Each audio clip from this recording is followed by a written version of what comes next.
Bapa kami yang ada di dalam surga, kami berdoa kepadamu sebagaimana lagu-lagu yang kami nyanyikan pada pagi hari ini. Kiranya firman-Mu yang menjadi visi hidup kami yang menguduskan kami. Kiranya Allah yang begitu tinggi dan yang kami puji ini mengubah hati kami dan pikiran kami. Karena Tuhan tanpa Roh-Mu bekerja di tengah-tengah kami, maka setiap pemberitaan firman Tuhan tidak bisa mengubahkan apapun juga. Karena itu ya Bapa, kami mohon belas kasihan Tuhan, kami yang tidak layak memohon ini. Mohon belas kasihan Tuhan, supaya Roh Kudus mengubahkan hati kami dan mencerahkan pikiran kami.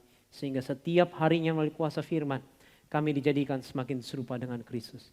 Di dalam nama Tuhan Yesus kami mohon dan berdoa. Amin. Selamat pagi dan selamat tahun baru buat jemaat yang dikasihi oleh Tuhan. Jemaat yang dikasihi oleh Tuhan, tema firman Tuhan kita pada pagi hari ini saya berikan judul melihat ke belakang untuk berjalan ke depan. Melihat ke belakang untuk berjalan ke depan. Jemaat dikasihi oleh Tuhan, sadar atau tidak sadar, pertanyaan terpenting dalam hidup manusia itu dilontarkan oleh satpam ketika bertemu dengan maling, Bapak Ibu sekalian. Sadar atau tidak sadar? Salah satu pertanyaan terpenting dalam hidup manusia adalah ketika seorang satpam bertemu dengan maling. Bapak Ibu tahu tidak? Ketika satpam ketemu dengan maling, dia minimal akan melontarkan dua pertanyaan. Pertama adalah, who you are, betul nggak? Siapa kamu? Yang kedua, ngapain kamu di sini, Bapak sekalian? Dia akan nanya, siapa kamu? Who you are? Yang kedua, why you are here? Kenapa kamu di sini? Dua pertanyaan ini penting, Bapak sekalian. Karena yang pertama berbicara tentang identitas. Dan yang kedua berbicara tentang tujuan hidup. Tapi Bapak Ibu sekalian, dua pertanyaan ini tidak akan bisa dijawab oleh orang yang menderita sakit seperti Alzheimer ataupun pikun, Bapak Ibu sekalian. Alzheimer lebih parah daripada pikun seperti kita tahu Bapak Ibu. Mereka tidak akan bisa menjawab pertanyaan who you are and why you are here. Jemaat yang kasih Tuhan. Saya punya salah satu oma saya yang almarhum dari pihak papa saya Bapak sekalian, menjelang akhir hidupnya dia menderita sakit pikun Bapak sekalian. Dan kalau saya ngobrol sama dia dan pas saya ngobrol sama dia, dulu saya dekat sama dia, kita suka main bareng, dia orang Manado Bapak Ibu sekalian, orangnya rada-rada heboh. Jadi waktu saya lagi ngobrol sama dia dan segala macam, malahan saya ditanya Bapak Ibu, menjelang dia sudah tua sekali saya ngobrol sama dia, malah saya ditanya. Dia tanya, kamu siapa? Saya udah gak dikenal Bapak Ibu sekalian. Kamu siapa? Karena pikunnya udah berat Bapak Ibu sekalian. Lalu saya bilang, saya Joshua Oma, lalu begini-begini. Nah lalu dia malah gak kenal sama saya. Yang menariknya ketika saya jelaskan siapa saya, dia malah nanya kepada saya Bapak Ibu sekalian. Dia nanya begini, saya siapa? Dia malah nanya, saya siapa Bapak Ibu sekalian? Terus yang menarik lagi yang kedua, saya tanya sama dia, Oma lagi ngapain di sini? Saya coba tanya untuk ngecek lagi, dia malah bilang lagi sama saya Bapak Ibu sekalian, iya saya ngapain ya di sini? Bapak perhatikan gak? Orang yang pikunnya akut ataupun orang Alzheimer, dia gak bisa menjawab dua pertanyaan itu. Dia lupa siapa dirinya, dia gak tahu apa tujuan hidupnya. Kenapa mereka tidak bisa menjawab pertanyaan ini Bapak sekalian? Karena orang Alzheimer dan orang pikun itu sama di dalam hal apa? Mereka tidak bisa melihat ke belakang. Ke belakang yang saya maksud ini bukan literally ya nengok ke belakang begini. Bukan Bapak sekalian. Melihat ke belakang itu artinya apa? Melihat dan mengecek ke masa lalu. Itu kan masalahnya orang pikun dan orang Alzheimer Bapak sekalian. Karena mereka kehilangan ingatan masa lalu. Mereka tidak bisa lagi melihat ke belakang Bapak sekalian. Karena mereka tidak bisa melihat ke belakang, mereka tidak tahu siapa dirinya, mereka tidak tahu tujuan hidupnya. Di sini kita bisa tarik kesimpulan penting Bapak sekalian. Ternyata salah satu aspek hidup manusia adalah salah satu yang paling penting apa? Kita harus mau melihat ke belakang. Dan ini penting Bapak Ibu. Karena zaman sekarang, khususnya generasi muda zaman sekarang, itu adalah generasi yang paling anti melihat ke belakang. Kita adalah generasi yang paling anti melihat ke belakang, jemaat dikasihi Tuhan. Nah jemaat dikasihi Tuhan, makanya saya ingin mengajak kita hari ini membuka kitab suci. Mari kita buka Keluaran pasalnya yang ke-12. Mari kita membuka Alkitab kita buka Keluaran 12 atau Exodus 12, Keluaran pasal yang ke-12. Dan saya akan membacakan ayat yang pertama sampai ayat yang ke-14. Ayat yang pertama sampai ayat yang ke-14, Keluaran 12, ayat pertama sampai 14. Berfirmanlah Tuhan kepada Musa dan Harun di tanah Mesir, Bulan inilah yang akan menjadi permulaan segala bulan bagimu, itu akan menjadi bulan pertama bagimu tiap-tiap tahun. Katakanlah kepada segenap jemaah Israel, pada tanggal 10 bulan ini diambillah oleh masing-masing seekor anak domba menurut kaum keluarga. Seekor anak domba untuk tiap-tiap rumah tangga. Tetapi jika rumah tangga itu terlalu kecil jumlahnya untuk mengambil seekor anak domba, maka ia bersama-sama dengan tetangganya yang terdekat ke rumahnya haruslah mengambil seekor menurut jumlah jiwa tentang anak domba itu. Kamu buatlah perkiraan menurut keperluan tiap-tiap orang. Anak domba itu harus jantan, tidak bercelah. Berumur setahun, kamu boleh ambil domba atau kambing. Kamu harus mengurungnya sampai hari yang ke-14 bulan ini. Lalu seluruh jemaah Israel yang berkumpul harus menyembelinya pada waktu senja.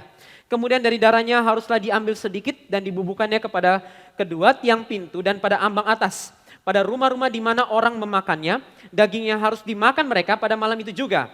Yang dipanggang mereka harus makan dengan roti yang tidak beragi serta sayur pahit. Janganlah kamu memakannya mentah atau direbus dalam air, hanya dipanggang di api lengkap dengan kepalanya dan betisnya dan isi perutnya. Janganlah kamu tinggalkan apa-apa daripada daging itu sampai pagi. Apa yang tinggal sampai pagi kamu bakarlah habis dengan api. Dan beginilah kamu memakannya, pinggangmu berikat, kasut ada pada kakimu, dan tongkat di tanganmu. Buru-burulah kamu memakannya, itulah Paskah bagi Tuhan.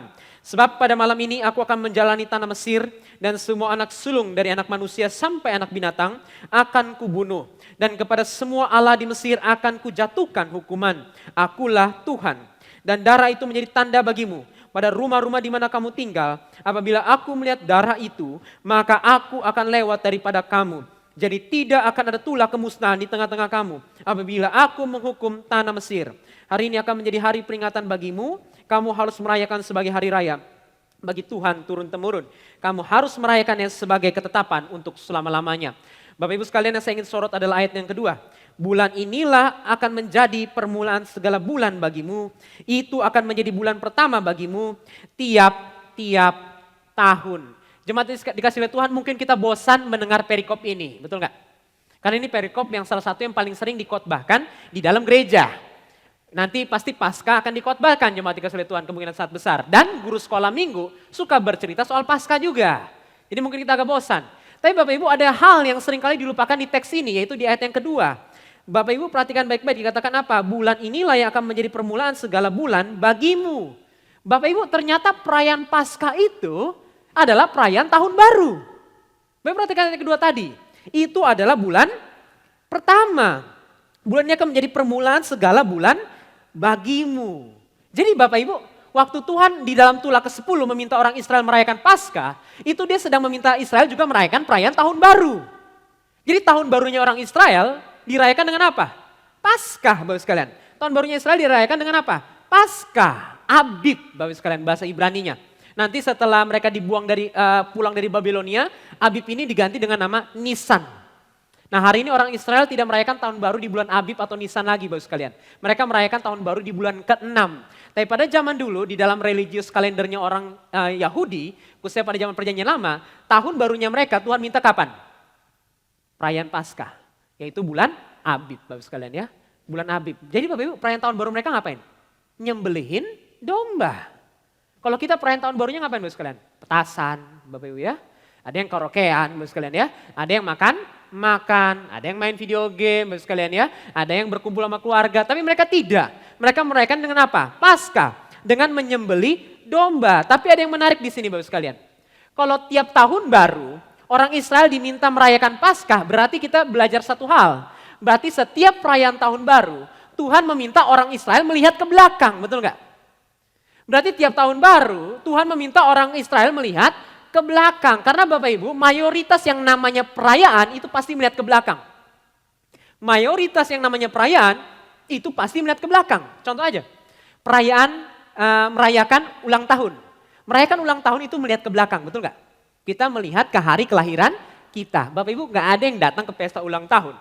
Lalu orangnya tanya, Pak kita merayakan ulang tahun siapa? Lalu si ibu ini jawab, puji Tuhan Pak, kita merayakan ulang tahun kelahiran anak saya 10 tahun lagi. Gak mungkin Bapak sekalian. Karena merayakan ulang tahun berarti kita melihat ke masa lalu. Oh 10 tahun lalu anak saya lahir. 35 tahun yang lalu istri saya lahir. Merayakan ulang tahun itu berarti melihat ke belakang. Contoh lagi Bapak Ibu sekalian, waktu kita merayakan kemerdekaan Indonesia, itu melihat ke belakang atau melihat ke depan? Kita merayakan kemerdekaan Indonesia yang akan datang. Ya nggak ada Bapak Ibu sekalian. Kita merayakan kemerdekaan Indonesia yang sudah datang. Tahun 1945, 17 Agustus. Berarti perayaan kemerdekaan itu sendiri apa? Melihat ke belakang. Contoh perayaan Kristen yang melihat ke belakang selain Paskah apa? Berapa hari yang lalu kita baru merayakan Bapak sekalian? Natal. Natal itu kan kita merayakan kelahiran Tuhan Yesus yang sudah lahir. Itu melihat ke belakang. Berarti Bapak Ibu menarik. Waktu orang Israel merayakan tahun baru, berarti Allah meminta apa? Look back. Lihat ke belakang Bapak sekalian. Allah mengajak orang Israel melihat ke belakang. Makanya Bapak sekalian salah satu orang penafsir Exodus yang terkenal bernama Alec Motyer. Alec Motyer mengatakan seperti ini. The annual Passover celebration were a constant summons to Israel to look back. To look back. Untuk melihat ke belakang. Bahasa Indonesianya Alec Motyer mau mengatakan apa? Perayaan Paskah setiap tahun mengajak orang Israel untuk melihat ke belakang. Melihat ke masa lalu. Berarti Bapak Ibu, sebelum kita menghadap tahun yang baru, Tuhan meminta kita melihat ke masa lalu. Sebelum kita berjalan ke depan, Tuhan meminta kita melihat ke belakang. Kita melihat ke belakang Bapak sekalian. Untuk berjalan ke depan. Bapak Ibu, lalu apakah orang Kristen anti melihat ke depan? Enggak Bapak sekalian. Orang Kristen tidak anti melihat ke depan. Waktu kita merayakan Paskah Bapak sekalian, itu bukan hanya melihat ke belakang. Perayaan Paskah itu bukan hanya mengenai orang Israel melihat ke belakang, waktu Tuhan membebaskan mereka, tapi juga ngomong berjalan ke masa depan. Makanya coba Bapak Ibu perhatikan baik-baik ayatnya yang ke-11. Coba perhatikan ayat ke-11. Ketika orang Israel merayakan Paskah, mereka disuruh mengingat kejadian ini. Ayat yang ke-11. Dan beginilah kamu memakannya. Memakan makanan Paskah Bapak sekalian ya. Sayur pahit dan juga domba yang dibakar. Dan beginilah kamu memakannya. Pinggangmu berikat, kasutmu ada pada kakimu, dan tongkatmu di tanganmu. Lalu kata Tuhan apa? Buru-burulah kamu memakannya. Jadi Bapak Ibu sekalian, orang Israel waktu disuruh makan Paskah Bapak Ibu sekalian, disuruh sama Tuhan apa? Pakai ikat pinggang. Pakai ikat pinggang itu artinya apa Bapak Ibu sekalian? Pada zaman dulu pakai ikat pinggang itu berarti apa? Memampukan Anda berjalan atau berlari dengan cepat. Karena zaman dulu pakaian cowok-cowok itu Bapak Ibu sekalian kayak dress. Dari atas sampai ke bawah nggak ada celana jeans Bapak sekalian ya. Kalau celana jeans masih mending buat lari, betul nggak? Dia kayak dress. Jadi kalau kayak dress Bapak Ibu, kalau nggak diikat pinggang di tengah sini, lari itu bisa keinjek roknya itu Bapak sekalian, lalu jatuh Bapak sekalian. Jadi bukan lari ke masa depan, malah jatuh masuk rumah sakit Bapak sekalian. Jadi harus diikat pinggangnya untuk berlari ke depan dengan cepat. Jadi ikat pinggang itu sebagai simbol membantu berjalan cepat. Lalu yang kedua Tuhan minta apa? Pakai kasut atau pakai sendal. Kalau zaman sekarang pakai sepatu. Maksudnya apa Bapak sekalian? Siap berjalan. Disuruh pakai kasut kenapa? Siap berjalan. Yang ketiga Bapak sekalian, tongkat. Tongkat itu simbol apa Pak Joshua? Tongkat itu adalah simbol alat bantu berjalan Bapak sekalian. Alat bantu berjalan dan alat untuk mukul binatang di tengah jalan. Intinya apa? Kasut, pinggang, dan tongkat. Intinya tentang berbicara berjalan ke depan. Makanya disuruh kata Tuhan apa? Hendaklah engkau makan buru-buru. Buru-burulah kamu. Bapak Ibu sekalian kenapa disuruh buru-buru? Karena Israel sedang mau berjalan ke masa depan yang baru. 400-an tahun di tanah Mesir. Hari ini dia akan keluar. Ini juga tentang berbicara berjalan ke depan. Kalau ilustrasinya zaman sekarang begini Bapak sekalian. Pernah lihat anak SMA atau orang kantoran terlambat ngantor sama terlambat sekolah enggak? Itu fenomena yang paling lucu yang layak diteliti Bapak sekalian ya. Karena kalau anak SMA atau orang kantoran atau anak kuliah, terlambat kantoran kuliah atau masuk ke sekolah, biasanya apa? Kalau orang kantoran Bapak sekalian ya, dia misalnya masih tinggal sama orang tuanya, dia makan udah disiapin makanan sama orang tuanya. Misalnya orang tuanya masakin Indomie. Dia duduk sambil makan Indomie, tangannya sudah pegang kunci mobil Bapak sekalian. Lalu pegang tas ransel ngantor di sebelah kanannya Bapak sekalian. Lalu udah pakai sepatu pantofel di bawah, udah pakai jas atau pakai apapun yang penting pakaian ke kantor. Makan Indomie sambil pegang kunci mobil Bapak sekalian, bisa bayangin gak? Anak SMA juga kayak gitu kan, terlambat mau pergi ke sekolah, mau naik motor ke sekolah Bapak sekalian. Udah masuk jam 7, dia makan jam 6.45. Wah luar biasa Bapak sekalian ya. Ini kalau terlambat final destination jadinya Bapak sekalian. Nah Bapak sekalian, lalu dia udah siap-siap. Nah waktu siap-siap dia makannya sambil apa? Pegang kunci motor, pakai sepatu sekolah. Udah pakai tas ransel sampai mamanya ngomelin, makan jangan buru-buru. Nanti keselak kamu, dia bilang kayak gitu kan Bapak sekalian. Tapi Bapak Ibu itulah intinya Paskah. Artinya apa? Makan buru-buru. Karena kamu akan berjalan ke depan Bapak sekalian. Tapi Bapak sekalian jadi perayaan Paskah itu bukan hanya mengenai melihat ke belakang. Perayaan merayakan Paskah di tahun baru itu artinya ini Bapak sekalian. Melihat ke belakang untuk berjalan ke depan. Itu maksudnya Paskah Bapak sekalian. Melihat ke belakang untuk berjalan ke depan. Tuhan mengajak orang Israel melihat masa lalu melalui Paskah bukan supaya mereka tinggal di masa lalu, Bapak sekalian ya. Bukan supaya mereka tinggal di masa lalu. Kalau orang zaman sekarang bilangnya gagal move on, Bapak sekalian ya. Bukan. Tuhan meminta orang Israel melihat ke masa lalu untuk mereka berjalan ke masa depan. Bapak Ibu bentar lagi kita sudah di tahun baru 2021. Dan Tuhan mengajak kita melihat ke belakang untuk kita berjalan ke depan di tahun 2021, Bapak sekalian. Untuk berjalan di tahun 2021. Tapi Bapak Ibu sekalian jujur aja, celakanya ini adalah satu buah prinsip yang generasi zaman sekarang atau orang Kristen zaman sekarang sulit terima. Kenapa Bapak Ibu sekalian? Karena anak muda zaman sekarang itu adalah generasi yang paling anti melihat ke belakang. Paling anti dengan masa lalu. Pokoknya yang baunya kuno itu jelek. Yang kekinian itu bagus, Bapak sekalian. Yang kuno itu jelek, yang kekinian itu bagus. Makanya anak muda zaman sekarang tidak suka musik klasik dan musik hymn. Maunya apa? Kristen. Tapi kalau bisa Kristennya hip hop sama nge-rap, Bapak sekalian kan. Saya pernah ngajak teman saya dengar lagu Mozart. Waktu saya ngajak dia dengar lagu Mozart, teman saya bilang kayak gini, ngapain dengar lagu orang yang sudah almarhum? Wah celaka Bapak sekalian ya. Ngapain dengar lagu orang yang sudah almarhum, dia bilang Bapak sekalian. Wah, mereka mau dengarnya yang sesuatu yang baru Bapak sekalian. Sesuatu yang baru, lagu yang baru. Kalau nggak baru pokoknya jelek. Pakaian pun harus baru. Makanya anak muda zaman sekarang tidak ada yang pakai pakaian celananya itu sampai ke pusar Bapak sekalian. Kedodoran semua. Cewek-ceweknya Bapak sekalian pakaiannya udah banyak kehilangan kesopanannya. Udah bahannya nggak lengkap. Saya bilang anak cewek zaman sekarang pakaiannya udah mulai kekurangan bahan Bapak sekalian ya. Pakaiannya sudah mulai kekurangan bahan. Tapi kalau ditanya Bapak sekalian, kenapa kamu pakaian seperti itu? Jawabannya bukan karena itu benar, bukan karena itu salah. Jawabannya kenapa? Keputusan anak muda zaman sekarang diambil karena kekinian. Itu kekinian, bukan kenangan Bapak sekalian. Jadi pokoknya sesuatu yang baru itu bagus. Makanya Bapak sekalian orang Kristen generasi zaman sekarang itu anti melihat ke belakang. Anti melihat ke masa lalu. Pokoknya tahun yang baru, hadapin tahun baru, jangan lihat lagi ke belakang. Jangan lihat lagi yang kuno Bapak sekalian. Tapi Bapak Ibu ngelihat ke belakang itu bagus gak sih sebenarnya? Bagus Bapak sekalian. Melihat ke belakang itu sebenarnya bagus. Bapak Ibu dengarkan kalimat berikut baik-baik. Bapak Ibu sekalian, orang yang fokus berjalan ke depan, dia akan membawa perubahan. Orang yang fokus berjalan ke depan, dia akan membawa perubahan di dalam hidup. Tapi melihat ke belakang, itu memunculkan kesetiaan di dalam hidup. Bapak Ibu, kalau kita orangnya selalu fokus ke depan, itu kita akan membuat perubahan. Tapi kalau kita melihat ke belakang, itu yang memunculkan kesetiaan. Bapak Ibu tahu tidak, ketika kita mengenang masa lalu, itu menguatkan rasa kesetiaan. Sekali lagi Bapak sekalian ya, ketika kita mengenang masa lalu, itu menguatkan rasa kesetiaan Bapak sekalian. Ketika kita mengenang masa lalu, itu menguatkan rasa kesetiaan. Maka ada satu lagu yang lucu Bapak sekalian, pernah dengar lagu Di Doa Ibuku Namaku Ku Dengar?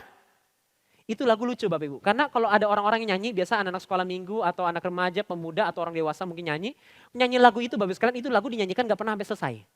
Kenapa? Karena di 30 detik sampai 1 menit pertama udah nangis duluan Bapak sekalian.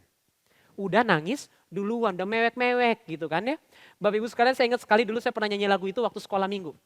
Dan saya tahu teman-teman saya tuh banyak yang berandalan Bapak sekalian. Saya tahu ada teman saya tuh pemberontak sama mamanya Bapak sekalian ya. Nah Bapak sekalian ketika kami beranjak besar lalu kita naik ke remaja kita nyanyikan lagu itu lagi. Tapi anak ini pemberontak sama mamanya. Tapi pas dia nyanyi bareng remaja sama saya di Doa Ibuku Dengar Bapak sekalian. Dia nyanyi dia nangis. Kenapa Bapak sekalian? Karena lagu ini mengajak melihat ke belakang, betul gak? Lagu ini kan mengajak melihat ke belakang, kebaikan mama, pengorbanan mama, mama sudah pernah gendong kita, mama sudah pernah kasih makan kita, mama yang melahirkan kita, dia nangis. Dan Bapak Ibu sekalian si pemberontak ini teman saya Bapak sekalian, habis dia nangis, dia selesai nyanyi lagunya Bapak sekalian, udah nangis mewek-mewek Bapak sekalian ya. Dia udah mewek-mewek, dia cari mamanya, dia peluk mamanya. Bapak menarik ya, kesetiaan itu muncul kenapa? Karena dia lihat ke belakang. Kesetiaan kepada orang tuanya muncul kenapa? Karena dia melihat ke belakang. Pendeta Anton dulu juga pernah cerita. Suatu hari ada orang mau pergi ke tempat PSK. Bapak-bapak yang sudah menikah. Pas dia mau pergi ke tempat PSK, dia lagi mau buka buat cari kartu parkir di dompetnya. Dia lihat foto pernikahan. Pas dia lihat foto pernikahan, apa yang terjadi? Flashback, bahasa keren ya kan sekalian ya. Flashback, melihat ke belakang, kenangan itu muncul. Ketika dia melihat ke belakang bagaimana pernikahan mereka. Akhirnya dia gagal, dia memutuskan untuk membatalkan diri pergi ke tempat PSK. Dia nggak jadi, dia pulang, dia akhirnya belajar mencintai istrinya kembali. Tapi kesetiaan itu muncul dari mana? Melihat ke belakang. Dari melihat ke belakang, Bapak sekalian. Bapak sekalian, anak muda zaman sekarang itu anti melihat ke belakang, makanya jangan heran. Anak muda zaman segitu adalah generasi yang paling tidak setia yang pernah ada. Generasi milenial adalah generasi yang paling tidak setia yang pernah ada. Gonta-ganti pekerjaan paling sering siapa? Milenial.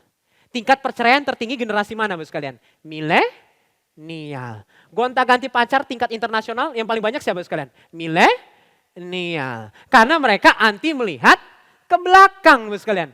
Mereka anti melihat ke belakang, makanya dari seluruh generasi yang paling tidak mau meneruskan bisnis keluarga generasi apa? Milenial. Bapak Ibu perhatikan baik-baik, sadar tidak? Generasi yang paling tidak mau meneruskan bisnis keluarga apa? Milenial. Padahal kalau dia meneruskan bisnis papanya atau mamanya kayaknya gampang loh.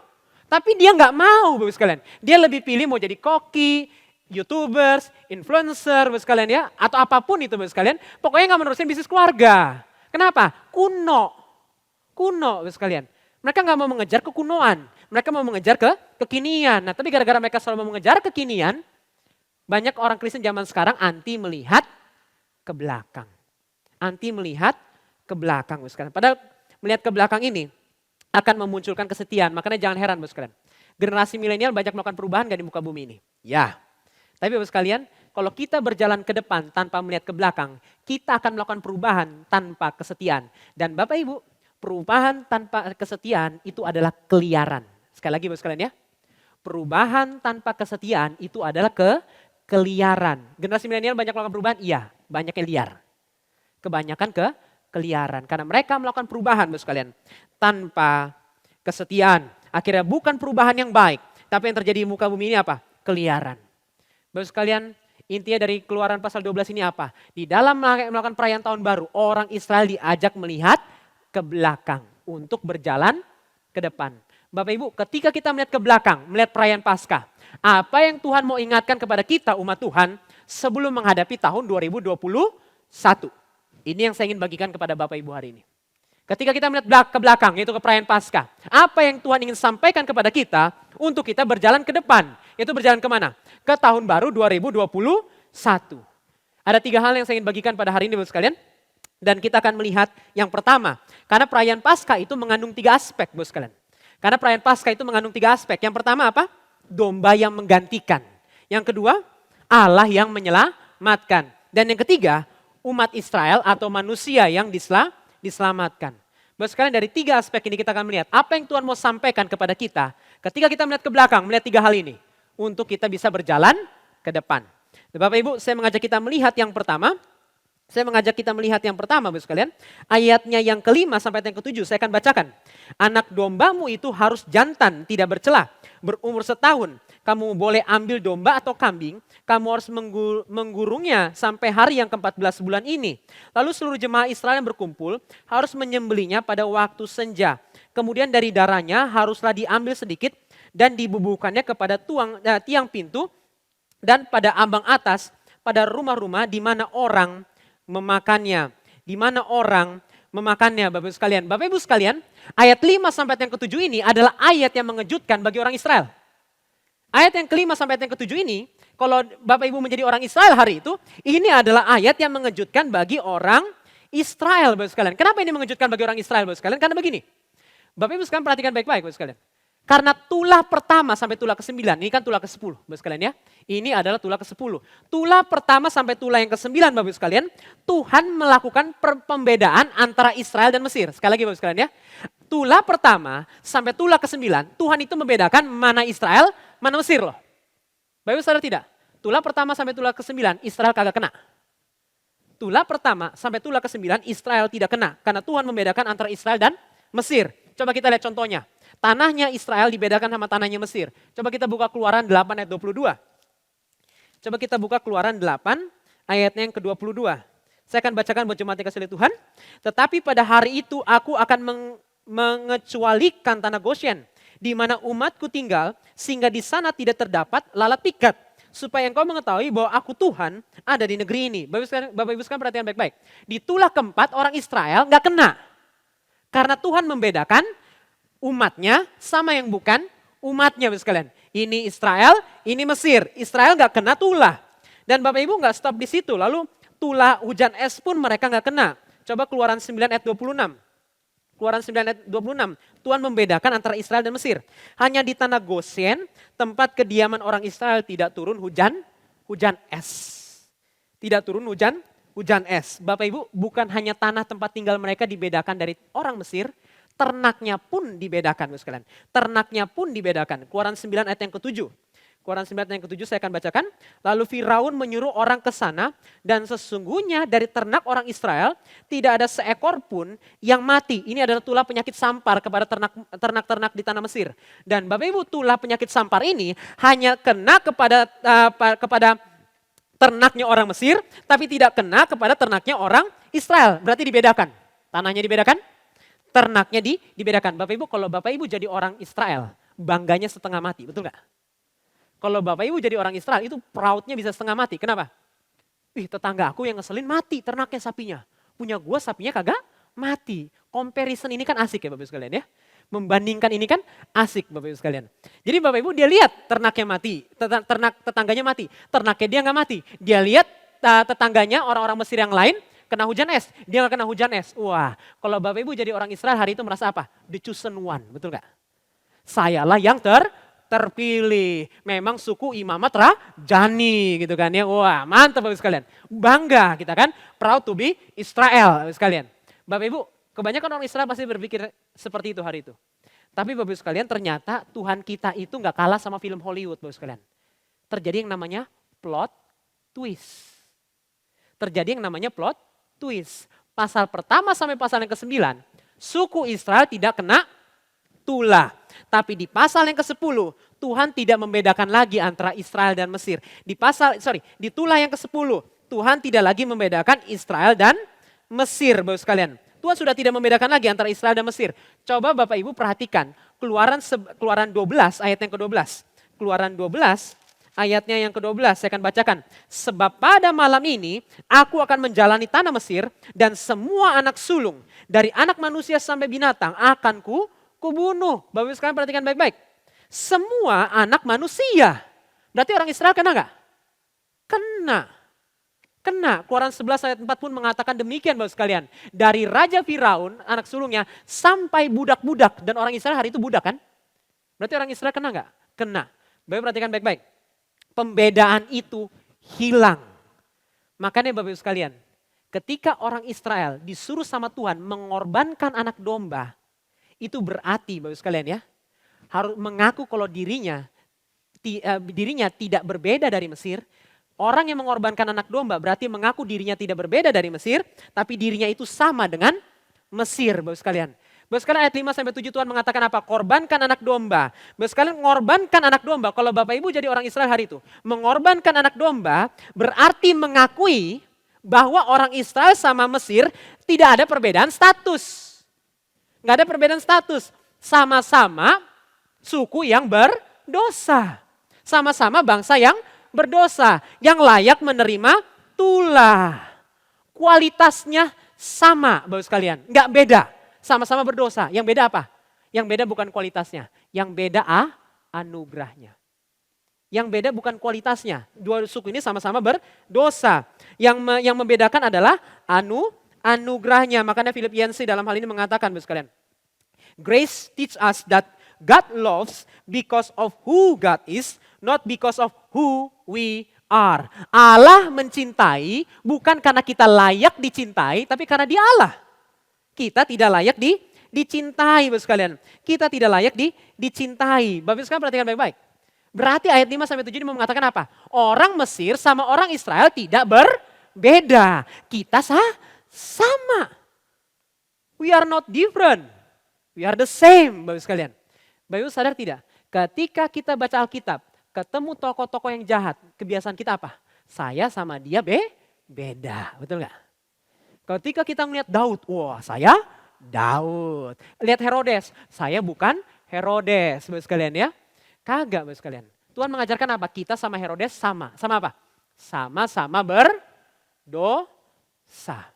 Sama-sama berdosa, Bapak sekalian.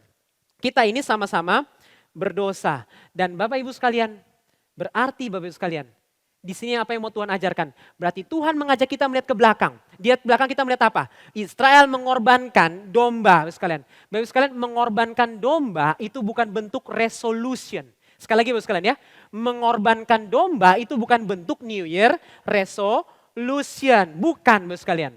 Bukan New Year resolution. Bapak Ibu, orang zaman sekarang kalau tahun baru itu kebanyakan pada bikin apa? Resolusi tahun baru, betul nggak?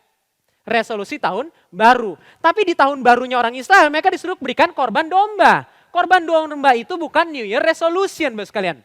Korban domba itu adalah New Year confession. Pengakuan dosa. Itu bukan resolution. Itu confession. Bapak menarik Bapak sekalian.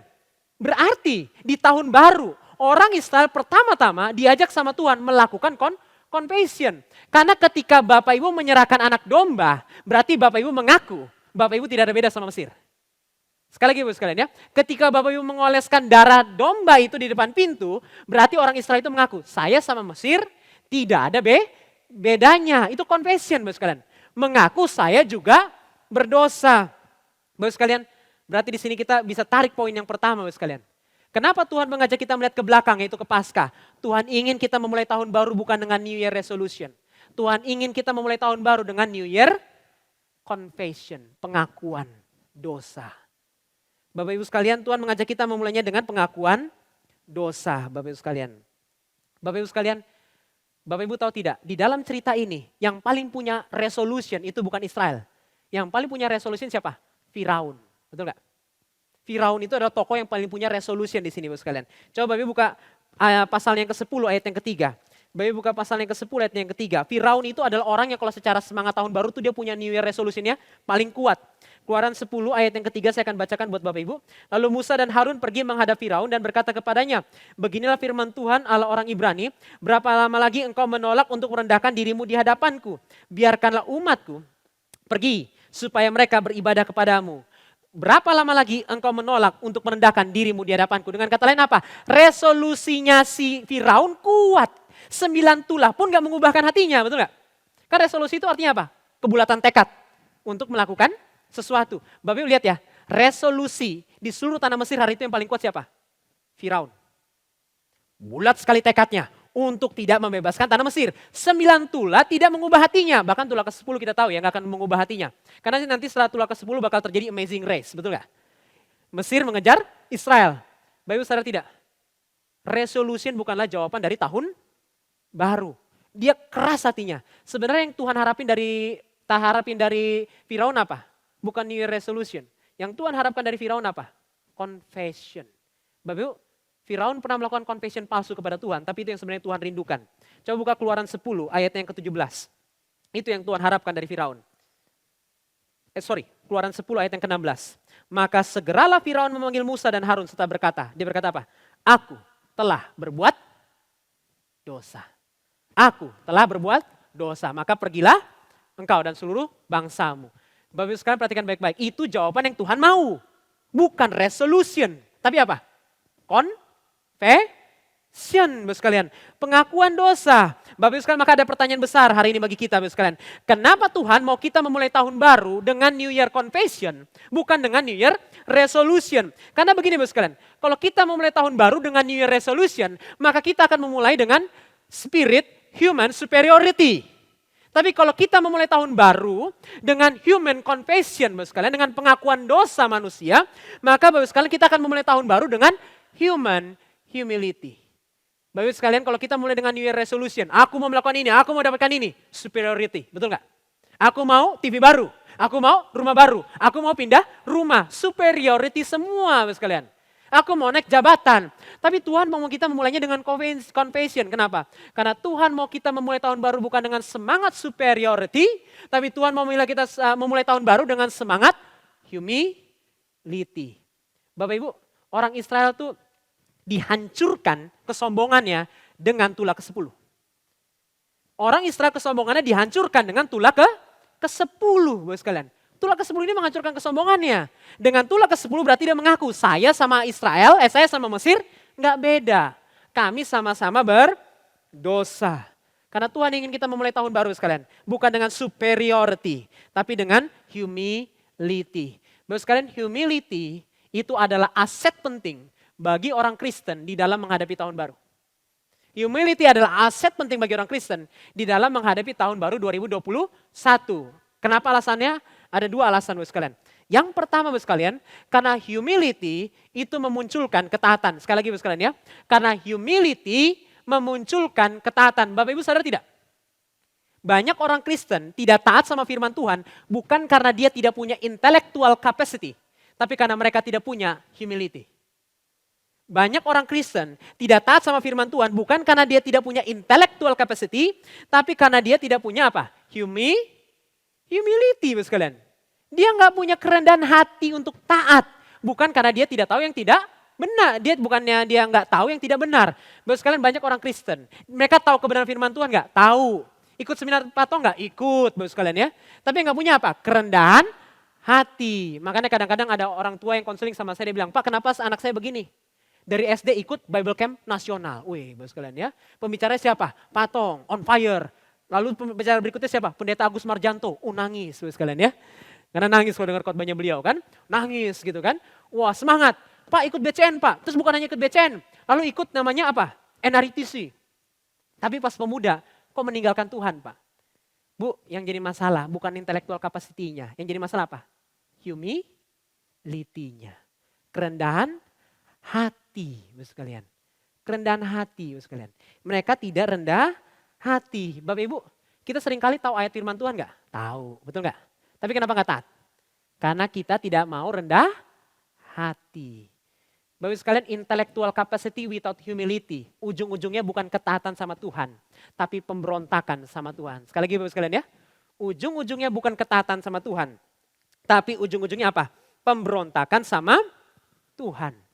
Yang kedua Bapak sekalian, kenapa humility penting? Humility adalah kunci untuk pertumbuhan. Sekali lagi Bapak sekalian ya, humility adalah kunci untuk pertumbuhan.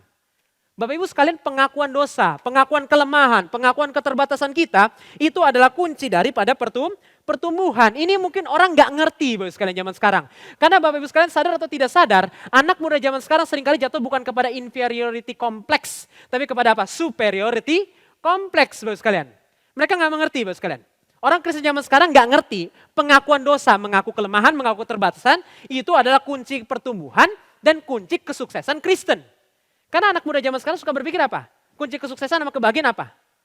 Hebat Bapak sekalian. Jangan mengaku lemah. Jangan mengaku lemah. Makanya confession ini paling susah dilakukan generasi milenial zaman sekarang. Karena ada orang tua yang menanamkan superiority kompleks kepada anaknya Bapak sekalian. Susah Bapak sekalian. Kadang-kadang orang tua Bapak Ibu sekalian ada yang naik mobil, sambil naik mobil ke sekolah, ya sekolah swasta, sekolah negeri, sambil naik mobil, papanya puji-puji anaknya Bapak sekalian ya. Puji-pujinya berlebihan. Puji-pujinya bilang gini, "Nak, you are going to change the world." Wih, mantap Bapak sekalian ya. Wah, terus ada lagi Bapak yang pernah saya dengar cerita, "Nak, you are the chosen one." Wih, Bapak sekalian ya. Wah, kamu akan gantikan pendeta Stephen Tong. Ini lebih apa lagi Bapak sekalian ya. Oh, oke, dipuji-puji anaknya. Bahkan gambar jelek pun dipuji. Pernah ngalamin itu gak? Saya pernah nonton satu video orang kulit hitam di Amerika Serikat, Bapak sekalian. Jadi anaknya itu gambar. Jujur, jeleknya minta ampun, Bapak sekalian. Gambar jelek, karena anaknya kalau nggak salah masih kelas 1 SD atau TK, saya lupa. Gambarnya jelek yang minta ampun. Papanya nggak bisa nahan ketawa, Bapak sekalian.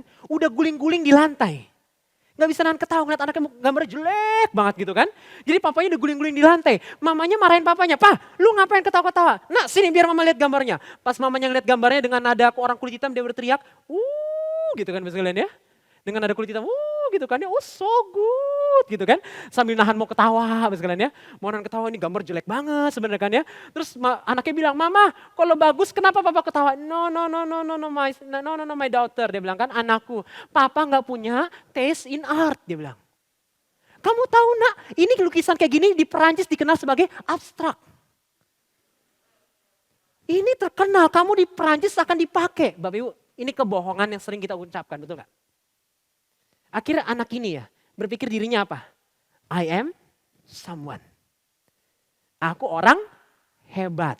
Aku tidak terbatas. Apalagi influencer sama Instagram mengatakan apa di channelnya mereka? You can do everything gitu kan ya. There is nothing impossible. Lalu bahkan salah satu buku motivator yang paling terkenal di Amazon judulnya adalah apa sekalian? Judulnya apa? Judulnya salah satu buku motivator paling terkenal di Amazon, judulnya dalam bahasa Indonesia mengatakan begini, sadar kalau diri kamu hebat. Itu judulnya sekalian. Sadar kalau diri kamu hebat. Ini namanya generasi hebat sekalian. Papanya pulang, kamu hebat nak, gitu kan ya. Wah nilainya bagus ya, kamu anak papa sekalian ya. Makanya anaknya susah pengakuan dosa. Ngapain mengaku kalau saya hebat, betul nggak? Susah, saya hebat kok. Hebat sekalian. Hanya orang yang menerima Injil adalah orang yang sadar dirinya tidak hebat loh. Bapak sekalian, seorang papa yang hebat adalah ketika dia naik mobil sama anaknya ke sekolah, dia akan berkata di tengah jalan, Pak, nak, papa senang nilai ulangan kamu kemarin 100. Tapi ingat, semua itu anugerah Tuhan. Kamu tidak pintar, papa tidak pintar. Kepintaran itu pemberian Tuhan. Bapak zaman sekarang, ya iyalah, kamu jenius, kamu akan mengalahkan Einstein. Sekalian ya udah, kacau. Nggak ada kerendahan hati anak muda zaman sekarang. Makanya anak muda zaman sekarang banyak yang songong. Songong, sotoy sekalian. Nggak sopan bahkan orang tua. Karena merasa dirinya apa? I am the chosen one. Pernah saya konseling sama anak remaja, dia bilang, Pak saya gede mau jadi Naruto Pak. Dia bilang kayak gitu kan, sekalian. Wah mengubah seluruh desa Konoha dia bilang kan. Ujung-ujungnya bukan jadi Naruto, jadi pohon toge sekalian. Tapi ketika dia jadi pohon toge, dia depresi. Kenapa? Ternyata I am not the chosen one. Saya bilang emang dari dulu bukan. Kita adalah manusia biasa. Pak Kevin pernah bilang ya, kita itu senang dengan kata luar biasa. Betul nggak sekalian ya? Selamat pagi, luar biasa. Sekalian kan? Kita nggak mau jadi orang biasa. Bapak sekalian, confession. Supaya kita memulai dengan humility. Bapak Ibu tahu yang melakukan pengakuan, dialah yang mengalami pertumbuhan. Yang melakukan pengakuan, dia mengalami pertumbuhan. Bapak sekalian, Bapak Ibu sadar tidak? Anak sekolah yang pintar di sekolah adalah anak yang mengaku kelemahan dan keterbatasannya loh. Bapak Ibu anak Indonesia itu rumit ya Bapak sekalian. Anak Indonesia itu pemalunya setengah mati. Beda sama anak Amerika Bapak sekalian. Bapak sekalian kalau saya pimpin KTB Bapak sekalian. KTB-nya itu adalah orang-orang Indonesia. Itu pemalu Bapak sekalian ya. Pemalunya setengah mati. Anak mana? Ada deh gitu Bapak sekalian ya jawabannya ya. Tapi kalau orang Amerika ditanya anak mana? Oh ya gitu kan ya. I'm from California and this is cerita semua Bapak sekalian ya. Sampai berapa keturunan cerita. Kalau orang Amerika kalau di KTB nyerocos terus Bapak sekalian ya. Sampai kita mau selotip mulutnya gantian gitu kan. Tapi kalau orang Indonesia harus dipancing-pancing gitu kan. Jebakan Batman lah gitu ya. Baru dia ngomong. Tapi Bapak sekalian saking malunya anak Indonesia itu kalau di sekolah. Kalau guru udah selesai mengajar 15 menit terakhir biasanya ditanya apa? Udah ngerti? Betul gak? Pertanyaan gitu kan. Hari ini Bapak sudah selesai ngajarnya. Sudah paham? Kira-kira anak Indonesia bakal jawab tidak paham gak? Enggak kan? Kenapa? Kalau dibilang, saya belum ngerti Pak. Teman lain pada ngebully semua. Dasar bego gitu kan Bapak sekalian kan. Pada ngebully, malu. Apalagi ada gebetannya di situ kan Bapak sekalian. Ya aduh makin malu lagi kan Bapak sekalian. Pada gak mau Bapak sekalian. Nanti pulang ditanya sama mamanya lagi. Mamanya nanya, kan pertanyaannya 2 tingkat kan. Di sekolah ditanya guru, di sekolah di rumah ditanya ibu. Ya Bapak sekalian ya. Ibunya nanya, gimana rumus aljabarnya? Ngerti? Jawaban anak apa? Ngerti. Padahal bohong kan? Akhirnya nilainya jelek, mamanya kaget. Salahin siapa? Gurunya. Anak saya kalau saya tanya ngerti. Kok sekarang skornya 6,5 Pak? Saya dulu juga begitu Bapak sekalian. Ditanya mama, ngerti. Ditanya guru sudah ngerti? Ngerti. Ujung-ujungnya nilai 5,8 Bapak sekalian kan. Ya itu sebelum saya bertobat Bapak sekalian ya. Tapi Bapak sekalian, kalau anak itu ngaku kelemahannya, dia bertumbuh gak? Pas guru tanya, siapa yang gak paham? Saya Pak, gurunya ngajarin, betul kan? Pas di rumah mamanya tanya, udah paham belum? Belum mah, dilesin sama mamanya. Pertumbuhan keluar dari pengakuan. Bapak Ibu tidak ada dokter yang bisa menyelamatkan orang kena kanker. Kalau orang itu tidak mau ngaku, dia kena kanker, betul nggak? Nggak ada Bapak sekalian, dia harus ngaku dulu. Saya kena tumor Pak, saya kena kanker Pak, baru pergi ke dokter Bapak sekalian ya. Masalah banyak orang kan living in denial, betul nggak Bapak sekalian ya? Living in denial. Mereka tidak mau ngaku dirinya sakit. Nggak mau Bapak sekalian, pengakuan dosa. Kesimpulan dari poin pertama ini Bapak sekalian adalah apa? Marilah kita memulai 2021 dengan pengakuan akan dosa kita di 2020 dan pengakuan akan ketidakmampuan kita menghadapi 2021. Makanya kita butuh Tuhan. Let's begin with humility, not superiority. Humility Bapak sekalian. Humble heart. Humble heart. Makanya saya bersyukur waktu saya menikah dengan Vikari Sally, paduan suara saya di sini nyanyi lagu dengan lirik apa bunyinya?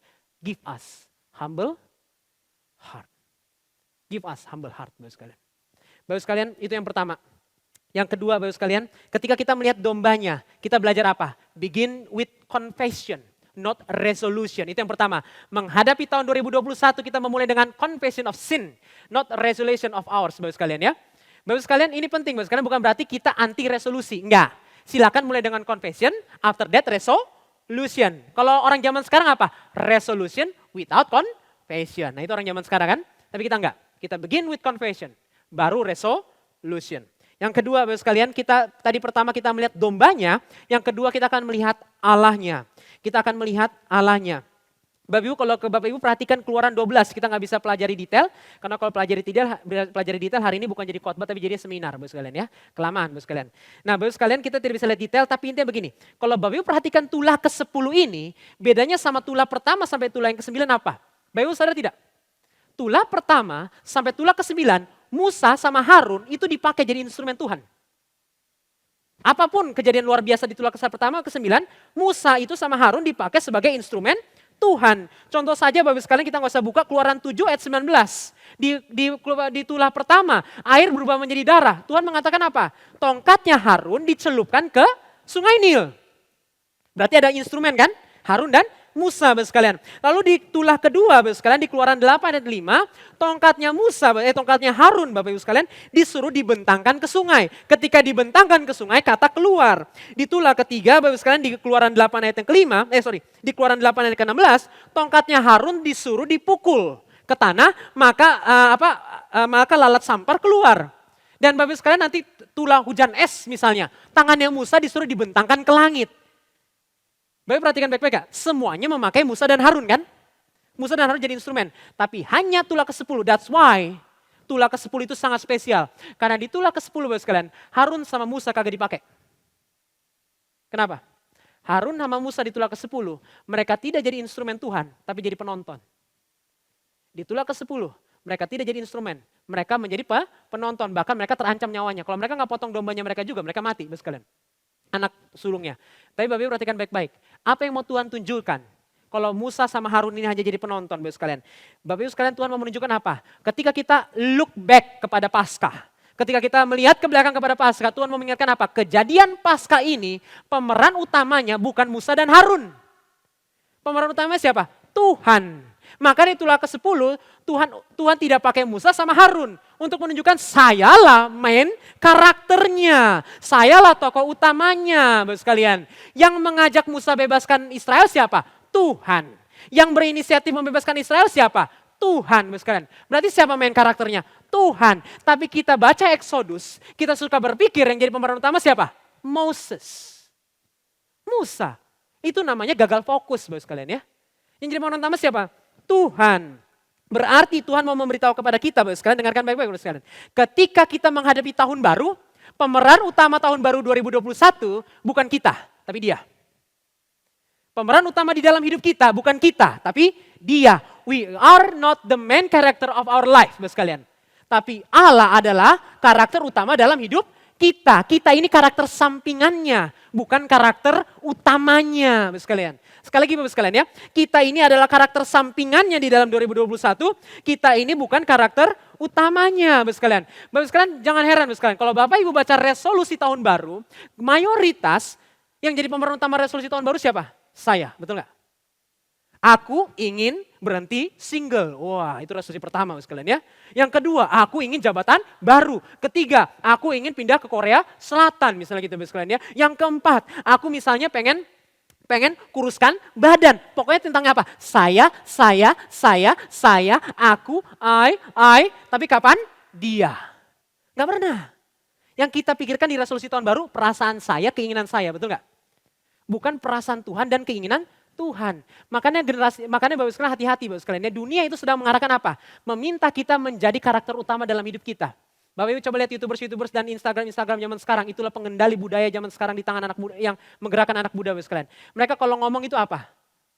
Sayalah karakter utama dalam hidup. Salah satu orang Instagram pernah mengatakan begini Bapak sekalian. Seorang influencer Instagram. The key to happiness is to be the main character in your life. To be the main character in your life. Nanti bahasanya selanjutnya apa? Write your own story. Pernah dengar kayak gitu Bapak sekalian ya? Right? Your own story. Bapak sekalian itu sesat. You are not the main character. He is. Bukan kita, tapi dia. Bukan kita Bapak sekalian, tapi dia. Bapak Ibu sekalian, resolusi tahun baru zaman sekarang kebanyakan yang menjadi pemeran utama siapa? Saya. Bukan Tuhan Yesus. Bukan Tuhan. Bapak Ibu sekalian, kenapa banyak orang zaman sekarang pengen menjadi pemeran utama dalam hidupnya? Karena mereka pikir kalau mereka menjadi pemeran utama, mereka akan mendapatkan kebahagiaan. Sekali lagi Bapak sekalian ya, banyak orang mau menjadi pemeran utama dalam hidup mereka. Karena mereka pikir kalau mereka menjadi pemeran utama, mereka akan mendapatkan kebahagiaan. Jawabannya benar nggak kita akan mendapatkan kebahagiaan Bapak sekalian? Tidak. Bapak Ibu, kalau Bapak Ibu memaksakan diri menjadi pemeran utama di dalam hidup, Bapak Ibu tidak akan mendapatkan kebahagiaan, Bapak Ibu akan mendapatkan keputusasaan. Saya pernah sadar itu dan melalui pengalaman lucu dalam hidup saya, Bapak sekalian. Dulu waktu kecil, saya suka iri sama pemeran utama di dalam drama. Wah, apalagi drama Natal. Karena semua drama Natal, semua cowok berlomba pengen jadi Yusuf, betul nggak Bapak sekalian? Kenapa? Kebetulan Marianya cantik, Bapak sekalian. Biasa gitu kan? Wah, pemeran utama, pengen gitu kan. Nggak pernah kedapetan Bapak sekalian. Saya pernah jadi figuran Bapak Ibu ya. Sakitnya tuh di sini Bapak sekalian kan. Nah, cuman Bapak Ibu perhatikan baik-baik. Saya nggak pernah dapat. Tapi menariknya begini. Suatu hari ketika SMA saya mendapatkan pemeran utama. Ketika saya dapat pemeran utama, saya nggak mau lagi jadi pemeran utama Bapak sekalian. Kenapa? Ternyata menjadi pemeran utama tanggung jawabnya besar. Naskah figuran itu 2 kalimat Bapak sekalian. Betul nggak? Naskah figuran itu 2 kalimat. Naskah pemeran utama itu 4 bab Bapak sekalian. Saya pikir ini naskah drama atau skripsi Bapak Ibu ya. Buah tebal Bapak sekalian. Tapi Bapak sekalian beban. Depresi kita ujung-ujungnya Bapak sekalian. Makanya Bapak Ibu sekalian banyak orang ateis zaman sekarang menjadi pemeran utama hidupnya itu jadi apa? Bunuh diri. Bapak Ibu resiko jadi pemeran utama apa? Beban yang paling besar. Kalau pemeran utama gagal tidak ada harapan. Betul gak? Film manapun. Kalau tokoh utamanya mati gak ada harapan Bapak sekalian. Tokoh utamanya mati, gak ada harapan. Film Superman, kalau Superman mati gimana? Ya musuhnya menang, betul gak? Kalah kita Bapak sekalian. Bapak sekalian perhatikan baik-baik Bapak sekalian. Kalau kita memaksakan diri menjadi pemeran utama, ujung-ujungnya apa? Kita stres. Kita stres Bapak sekalian. Karena kita menanggung beban yang tidak bisa kita tanggung. Sekali lagi Bapak sekalian ya. Kita menanggung beban yang tidak bisa kita tanggung Bapak sekalian. Bapak Ibu ternyata saya menemukan kebahagiaan menjadi pemeran sampingan di drama Bapak sekalian. Tahu kenapa? Kalau kita menjadi pemeran sampingan di drama, kita lupa teks. Drama gak akan kacau, betul gak? Drama itu kacau. Kalau pemeran utama lupa teksnya, Bapak sekalian. Dan itu yang menjadi pengharapan di tahun 2021 kalau kita menjadi pemeran sampingan dan Tuhan jadi pemeran utama. Bapak sekalian menjadi pemeran sampingan di tahun 2021 ada 2 keuntungan. Yang pertama Bapak sekalian, ketika Bapak Ibu berhasil, Bapak Ibu tidak akan jatuh ke dalam kesombongan. Bapak Ibu tidak akan jatuh dalam kesombongan. Kenapa? Ya gue bukan pemeran utamanya, betul gak? Bisa bayangin gak kalau pemeran sampingan lebih narsis dari pemeran utama Bapak sekalian? Itu kan lucu. Dan yang kedua Bapak sekalian, kalau kita gagal masih ada harapan. Bapak dengerin ya. Kalau kita gagal masih ada harapan. Bapak Ibu pemeran sampingan kalau mati ataupun gagal, yang penting masih ada pemeran utama. Yang penting masih ada pemeran utama. Bapak sekalian, saya dulu waktu kecil suka sama papa mama saya pergi ke Pangandaran dengan keluarga besar. Bapak itu Pantai Pangandaran ya.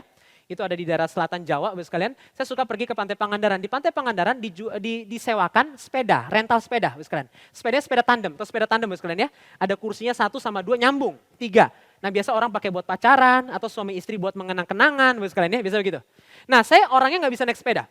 Saya orangnya sama sekali tidak bisa naik sepeda. Saya sama sepupu saya gak bisa naik sepeda. Sepupu saya gak kasih nama Bapak sekalian ya. Sepupu saya gak bisa naik sepeda, saya juga gak bisa naik sepeda. Tapi papa kami berdua maksa kami naik sepeda tandem. Karena yang penting kan yang di depan, betul gak? Yang di belakang itu cuman kayak figuran Bapak sekalian. Cuman ada di situ pura-pura pura-pura menggoseh tapi gak menggoseh sebenarnya. Nah Bapak sekalian akhirnya saya naik bareng papa saya dan dia naik bareng papanya dia. Dan waktu naik itu di belakang Bapak sekalian saya deg-degannya setengah mati. Karena saya dulu pengecut Bapak sekalian waktu kecil Bapak sekalian ya. Baru berlatih keberanian menjelang SMA Bapak sekalian. Waduh saya deg-degannya setengah mati, takut jatuh, takut apa gemeteran. Dan menariknya saya makin dekat sama Tuhan Yesus Bapak sekalian.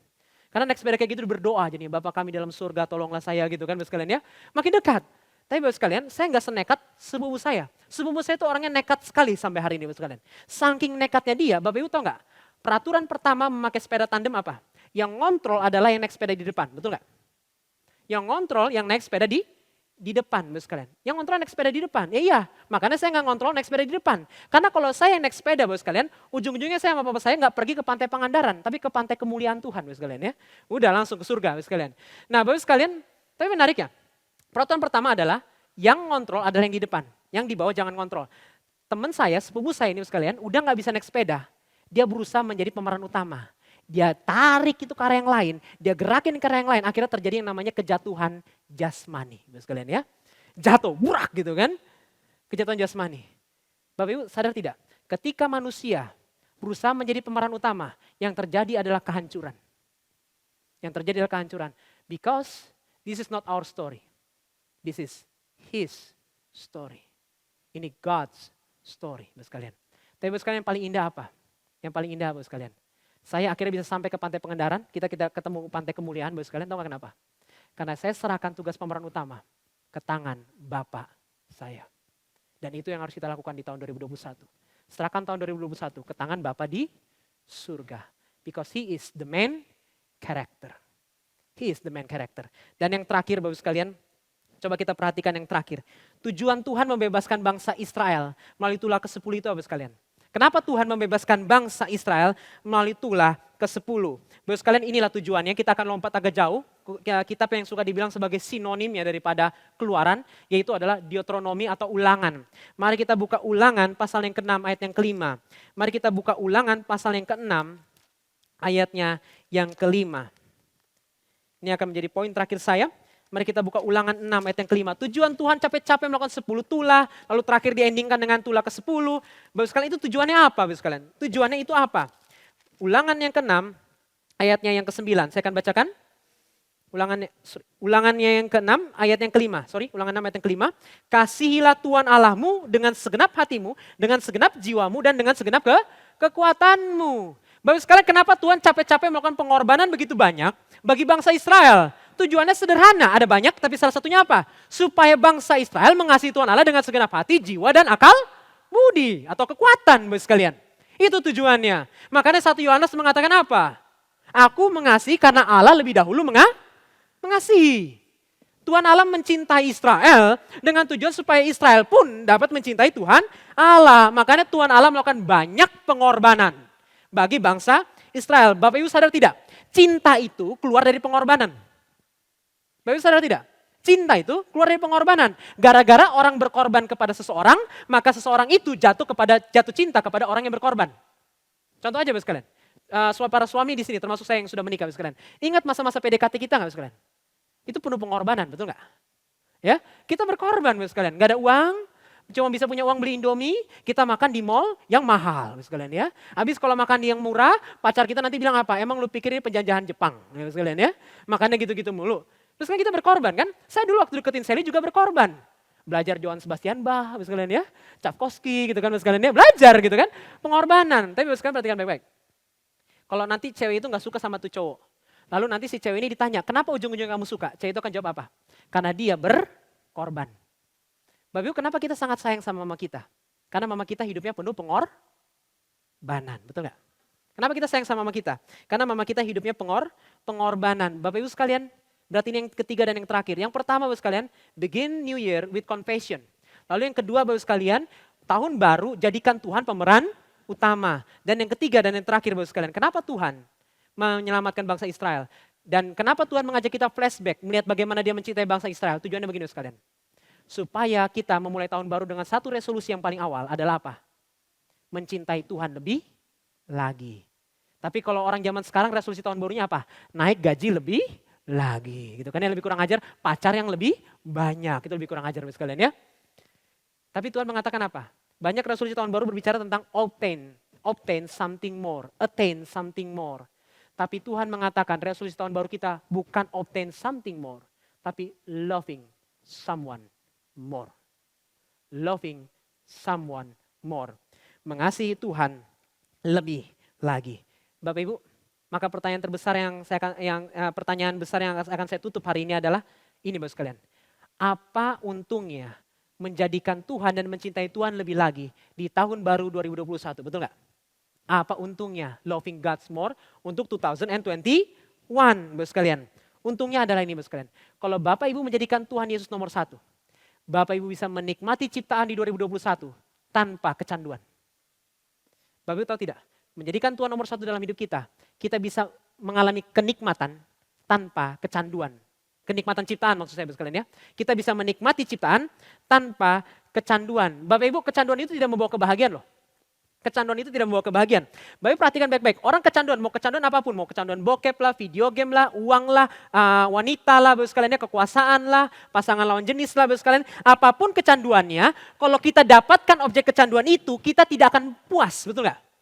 Kita tidak akan mengalami kepuasan, makanya kita nggak pernah berhenti. Makanya dibilang kecanduan, Bapak sekalian. Tapi menariknya, kalaupun kita nggak mendapatkan, kita mengalami kesakitan yang luar biasa. Jadi nggak ada untungnya kecanduan, Bapak sekalian. Gak ada untungnya. Saya mengerti, karena saya dulu kecanduan video game. Waktu SD sekalian. Sampai mama saya pikir saya itu orang autis. Karena jumlah teman saya dari SD kelas 1 sampai 6 dapat dihitung pakai jari. Patut dilestarikan sekalian ya, jumlah teman saya sekalian ya. Hampir punah sekalian. Karena saya kayak orang autis. Tapi waktu saya main video game saya gak pernah puas. Tapi kalau gak main video game sakit. Sama aja bohong sekalian. Tapi Bapak Ibu tahu tidak? Kunci lepas kecanduan itu apa?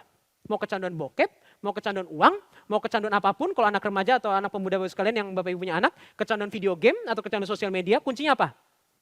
Bukan loving video game less, itu bukan kuncinya. Bukan loving drugs less, itu bukan kuncinya.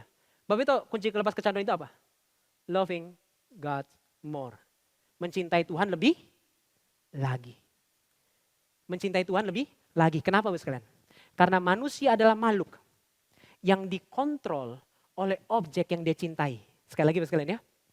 Karena manusia adalah makhluk yang keinginan dan keputusannya dikontrol oleh objek yang dia cintai. Itu salah satu teolog budaya Bapak sekalian yang bernama Smith. Dia menulis buku dengan judul menarik Bapak sekalian. You are what you love. You are what you love. Kalau Bapak Ibu ada waktu beli, Bapak Ibu bisa beli. Dia mengatakan apa? Siapapun yang kita cintai atau apapun yang kita cintai, itulah yang akan mengontrol hidup kita. Itulah yang akan mengontrol hidup kita. Bapak sekalian sedikit sharing pengalaman pribadi Bapak sekalian. Dulu saya kecanduan video game sama kecanduan basket. Saya main basket bisa sampai gosong Bapak sekalian. Sampai gosong, berjam-jam, sampai muntah kuning. Nggak bisa berhenti Bapak sekalian. Lalu main video game berjam-jam nggak berhenti-berhenti. Suatu hari saya punya teman juga sama kecanduannya. Dia kecanduan video game, dia kecanduan basket sama saya. Kita pokoknya teman sepenanggungan lah. Main basket bareng, main video game bareng. Dulu ada yang namanya warnet, kalau anak-anak milenial tahu ya. Ada yang namanya warnet, sekarang udah punah itu warnet Bapak sekalian. Nah kita main warnet 5 jam, 6 jam. Lalu main basket 3 jam, 4 jam. Pokoknya kecanduan terus. Saya nggak bisa lepas dulu sebelum bertobat sekalian. Saya belum bisa lepas. Menarik ya dia bisa lepas dengan cara yang unik. Tahu kenapa dia lepas? Karena punya pacar. Nah ini ilustrasi yang Bapak Ibu harus terima dengan bijak ya. Karena dia punya pacar. Kenapa Bapak sekalian? Suatu hari kami lagi main warnet Bapak sekalian. Baru main 3 jam, padahal saya mau main 5 jam. Dia 3 jam, tiba-tiba pas lagi main asik-asiknya, lalu dia ditelepon sama telepon sama seseorang, dia angkat terus dia bilang, "Iya sayang, iya bentar lagi berhenti ya." Iya gitu kan Bapak sekalian ya. Akhirnya dia berhenti, terus saya bilang, "Mau kemana?" "Jos, saya berhenti dulu main video game ya." "Kenapa?" "Ditelepon pacar, dia suruh aku berhenti." "Kok kamu mau?" Lalu dia jawab seperti ini. "Karena saya mencintai dia lebih daripada video game sama basket." Bapak sadar tidak? Kenapa dia bisa lepas kecanduan video game dan dia bisa lepas kecanduan basket? Karena dia mencintai sesuatu lebih daripada yang dia canduin. Bapak Ibu, kunci lepas kecanduan di 2021 apa? Cintai Tuhan lebih lagi. Nanti Bapak Ibu ketika mencintai Tuhan lebih lagi, ketika kita mau jatuh kecanduan, ada suara hati. Terus sekalian, dari Roh Kudus ya, dari Roh Kudus bukan dari hati kita. Roh Kudus berbicara apa? Stop. Dan kita akan berhenti. Kenapa? Karena kita mencintai Dia. Karena kita mencintai Dia, Bapak sekalian. Jadi kita akan mengalami kenikmatan tanpa kecanduan. Jadi Bapak Ibu nanti bisa 2021, Bapak bisa jalan-jalan kemanapun, Bapak Ibu bisa nonton film, dan bisa mungkin ada yang mau main video game, mungkin ada yang mau mengejar karir, Bapak Ibu bisa menikmati semua itu tapi tanpa kecanduan. Dengan cara apa? Kasihi Tuhan Allahmu dengan segenap hatimu. Karena kita makhluk yang dikontrol oleh objek yang kita cintai. Objek yang kita cintai. Dan yang terakhir Bapak sekalian, Bapak sekalian, jadi kalau Bapak mencintai Tuhan Allah nomor 1 di tahun 2021, Bapak bisa mengalami kenikmatan tanpa kecanduan. Tapi yang terakhir, kegagalan tanpa keputusasaan. Yang paling mengerikan menghadapi tahun baru apa? Gagal, betul gak? Makanya resolusi tahun baru itu Bapak sekalian ya, itu kita buat untuk sampai Desember. Kenyataannya hanya sampai bulan Februari Bapak sekalian ya. Wah bahkan ada yang bukan sampai bulan Februari, 2 minggu pertama sudah bubar jalan semua resolusinya Bapak sekalian ya. Udah bubar jalan semua. Kegagalan ini kan menyakitkan, betul nggak? Kegagalan ini menyakitkan, Bapak sekalian, tapi menarik. Ketika kita mengasihi Tuhan Allah dengan segenap hati, itu akan memberikan kita kekuatan menghadapi kegagalan. Menghadapi kegagalan Bapak sekalian. Kenapa Bapak sekalian? Saya akan tutup dengan satu buah cerita terakhir yang akan menutup semua khotbah hari ini Bapak sekalian. Bapak Ibu, saya dulu waktu SD itu karena kecanduan video game nilai saya anjlok, bablas anginnya Bapak sekalian ya, hancur lah. Ya hancur Bapak sekalian, hancur habis. Saya nggak bangga akan hal itu, malu akan hal itu. Lebih malunya lagi papa mama saya dulu waktu sekolah ranking 1 semua. Dan papa saya bahkan dicapnya jenius Bapak sekalian. Jadi bawaannya malu, betul nggak? Apalagi zaman dulu itu kalau mengumumkan rapot itu kan kayak ini ya Bapak sekalian ya, kayak lagu pujian beritakan di gunung, betul nggak? Ya, beritakan gitu kan, keras ya. Sekarang kan kalau zaman sekarang ranking nggak dibagikan, betul nggak? Zaman sekarang ranking nggak dibagikan. Oh ini kalau ranking dulu dibagikannya ke beritakan di gunung. Tetangga dengar, bahan gosip semua jadi Bapak sekalian kan. Nah Bapak sekalian, saya nilainya hancur dan jeleknya minta ampun. Suatu hari saya dapat nilai jelek, saya takut pulang ke sekolah. Saya takut pulang dari sekolah. Bapak pernah lihat anak-anak yang takut pulang sekolah kan dapat nilai jelek? Pernah lihat Bapak sekalian ya? Saya salah satunya Bapak sekalian. Nilai saya jelek, saya nggak takut pulang sampai jam 3 sore saya nggak pulang-pulang. Bapak Ibu tahu yang bikin saya pulang apa? Kelaparan. Ya, perut ini nggak bisa diganggu gugat Bapak sekalian ya, udah lapar Bapak sekalian ya. Lebih baik menghadapi papa daripada mati kelaparan Bapak sekalian kan. Akhirnya saya pulang. Udah sampai di pulang, sampai ketemu papa saya nanya, "Joshua, ulangan dapat berapa tadi?" Udah takut Bapak sekalian. Udah gemeteran Bapak sekalian ya. Waduh udah takut dan gemeteran Bapak sekalian. Takut mau diusir lah, dianggap gak bukan anak lah. Kan anak paling sedih gitu ya. Papa bilang apa? Lu gagal, lu gak guna. Itu kan paling sedih kan Bapak sekalian kan ya. Bapak sekalian saya udah takutnya setengah mati. Tapi menariknya saya bilang apa Bapak saya begini, "Pak, saya dapat nilai jelek Pak," gitu kan ya. "Maaf ya Pak, udah pejamin mata ya takut dimarahin lah, dibentak." Papa saya nggak mukul Bapak sekalian, tapi takutnya kalimatnya nyakitin gitu kan. Bapak sekalian menarik ketika saya memejamkan mata itu, tiba-tiba saya merasakan kehangatan di kiri dan kanan saya Bapak sekalian. Ternyata papa saya itu peluk saya. Dia peluk saya, lalu dia cium pipi saya, dia bilang kayak begini. Papa saya hari ini udah almarhum Bapak sekalian. Lalu dia cium pipi kiri dan kanan saya, dia bilang gini, "Joshua, papa tahu kamu dapat nilai jelek. Jangan takut pulang ya." Dia bilang kayak gitu lain kali. "Papa sedih kamu dapat nilai jelek, tapi jangan takut pulang." Lalu dia keluarin satu kalimat yang sampai hari ini saya ingat Bapak sekalian. Dia bilang kayak gini, "Kamu mau mengalami kegagalan seperti apapun, papa tetap mencintai kamu."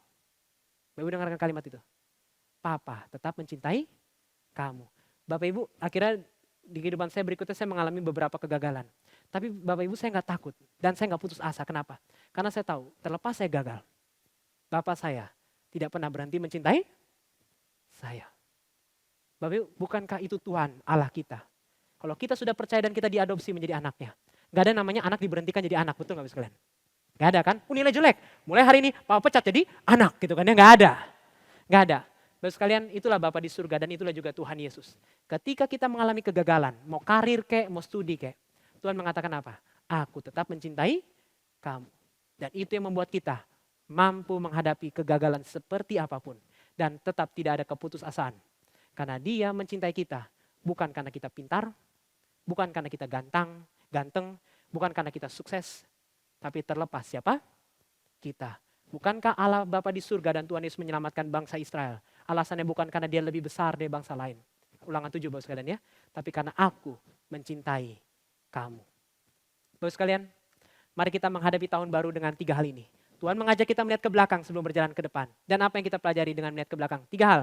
Pertama, begin new year bukan dengan resolution, tapi dengan confession. Dan yang kedua Bapak sekalian, kita mulai tahun baru bukan dengan kita sebagai karakter utama, tapi Tuhan sebagai main karakter. Dan yang terakhir Bapak sekalian, marilah kita resolusi tahun barunya kalau boleh tulis nomor 1.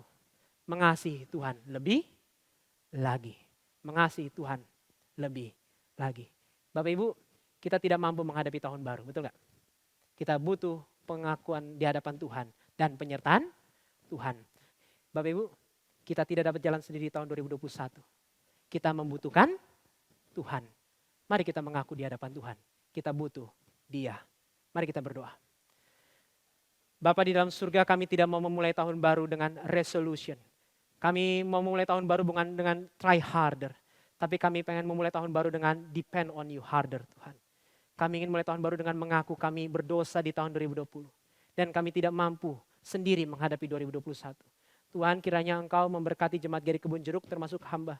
Sehingga di dalam perjalanan tahun 2021, kami memenuhinya dengan pengakuan-pengakuan dosa kami sehingga kami terus rendah hati di hadapan Tuhan.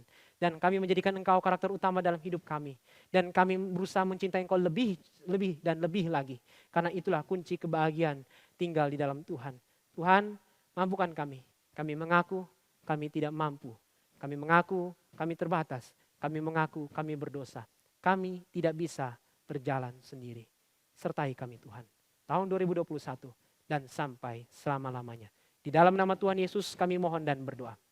Amin.